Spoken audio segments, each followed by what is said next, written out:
Today we're cooking a ribeye. We're not gonna put it on the grill. We're not gonna finish off in the oven. We are not going to reverse sear this thing. We're gonna pan fry it all the way out.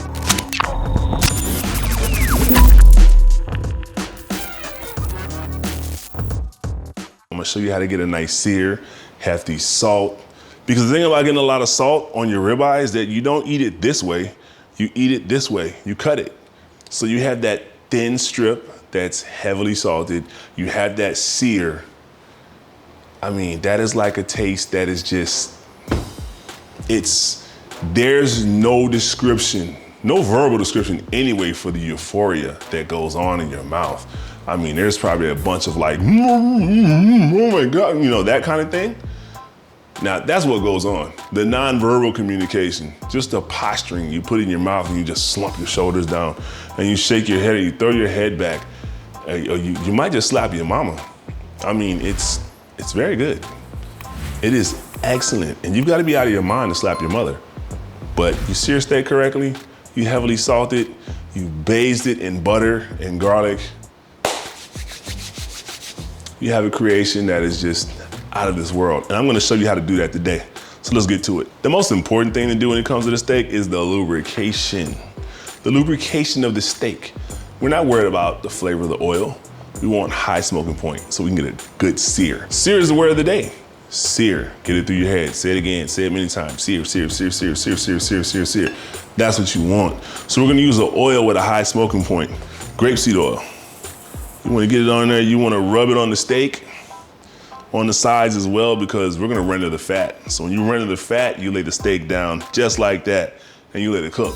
And if you have a nice ribeye, not a fake ribeye, not a too skinny ribeye, you can stand it upright just like that. Just like how I'm doing it. That ribeye standing like a boss, unknowing that it's gonna get eaten. When you lay down a heavy amount of salt, you can use kosher salt, pink salt, sea salt. Don't use the iodized salt. That little guy with the umbrella walking in the rain, don't use that. I'm using pink Himalayan salt today. So you wanna give it a nice heavy salting, and do not worry about those who are gonna say, oh my God, high blood pressure, you're gonna die. Listen, we all have to die of something one day. And if I die eating a ribeye with a nice sear and butter and garlic, and sometimes the way I like it with a sprig of rosemary, then so be it.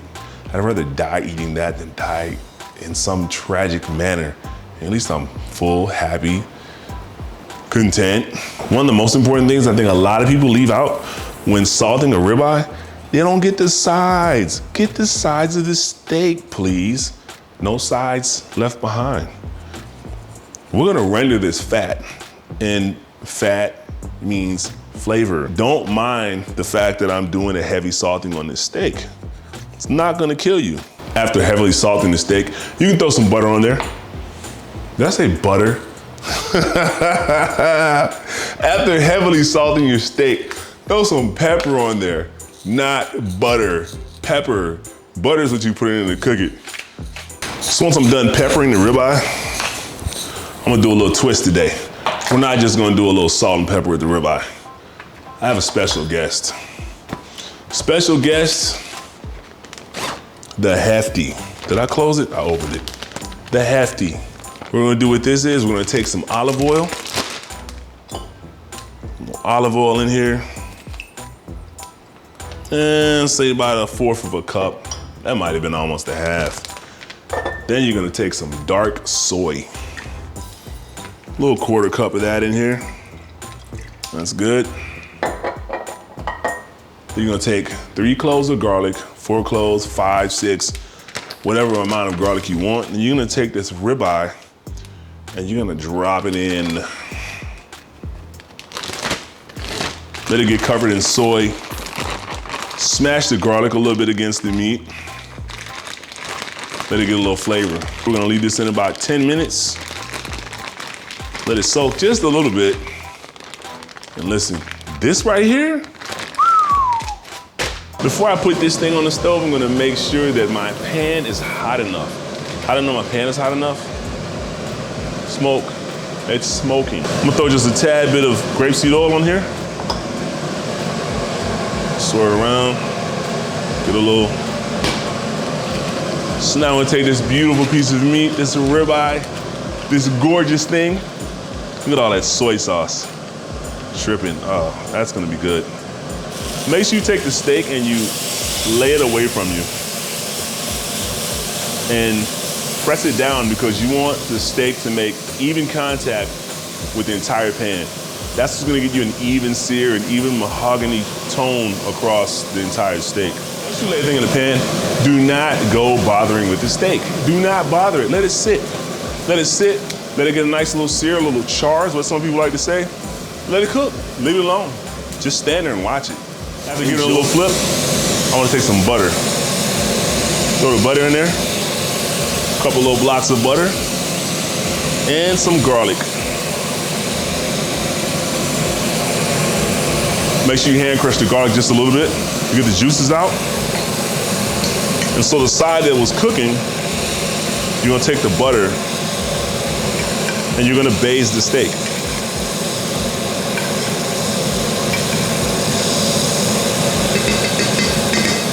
It's very important you do that. Very important to have this spoon.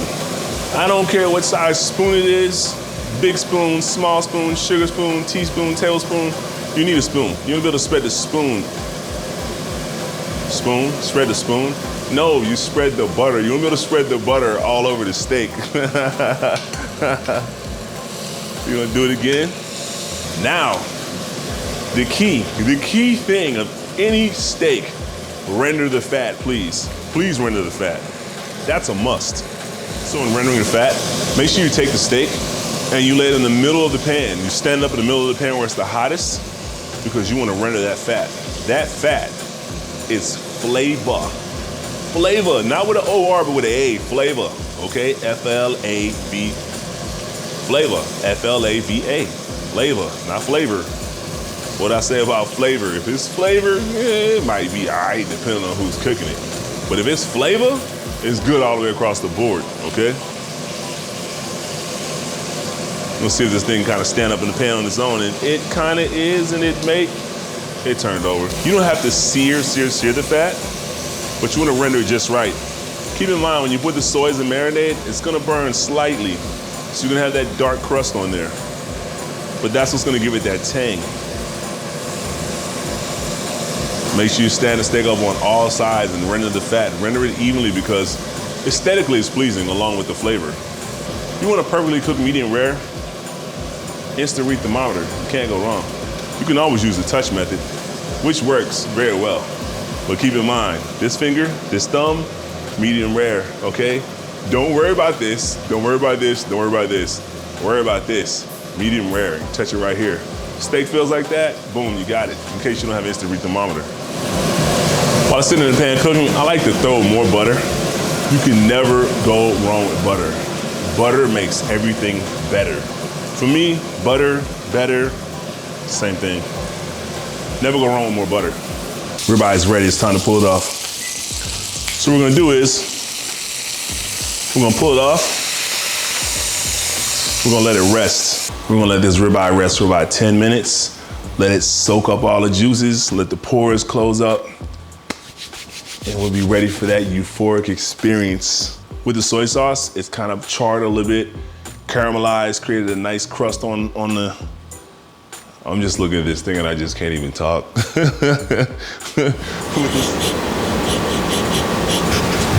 That smell of soy is amazing on the steak. That soy and garlic kind of gives it a little bit of an Asian theme to it. And I tend to like that Euro-Asian swag on my food. It tastes really good. I've been agonizing over this steak for maybe the last 10 minutes, watching it, smelling it, wiping my mouth because I was drooling. And this thing looks extremely edible, so we're going to make some shake. Without further ado,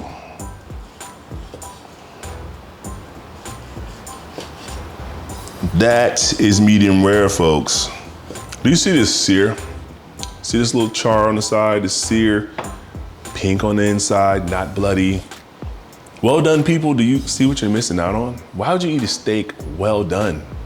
Like, why? That's blasphemous. That's not good.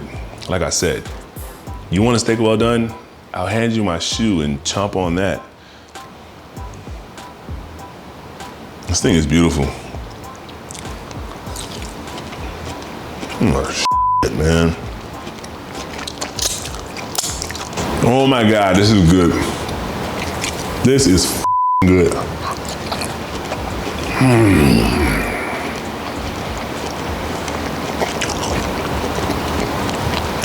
Listen, the soy, the hefty amount of salt, the garlic. This is amazing. This is an amazing piece of meat. And the fact that it's been rendered, this is great. If you follow the exact same way that I cook this steak, you cannot go wrong. Sear it at a high temperature on each side, high, medium, high for 3 minutes.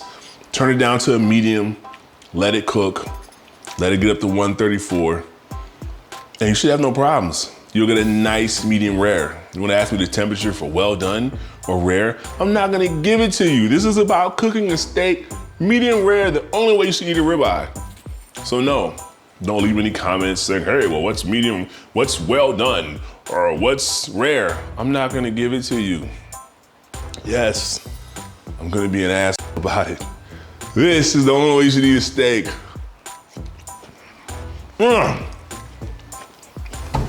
I put my foot in this one right here.